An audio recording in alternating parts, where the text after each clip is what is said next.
30 araw bagong eleksyon 2025. Tuloy sa paglatag ng mga plataporma at advokasya ang mga kandidato sa pagkasenador. Nakatutok si Marisol Abduraman.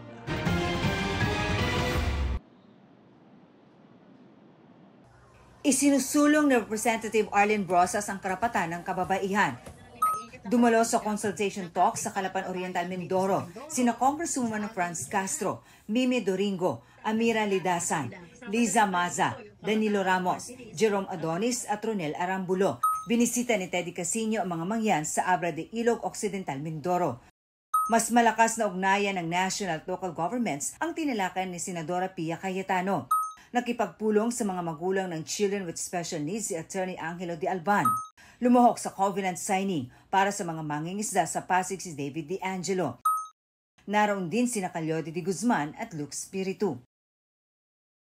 Murang pabay sa urban poor sector ang isinusulong ni Kiko Pangilinan.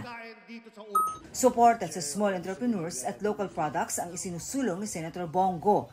Naglahad si Congressman Rodante Marcoleta ng plataporma para sa mga magsasaka.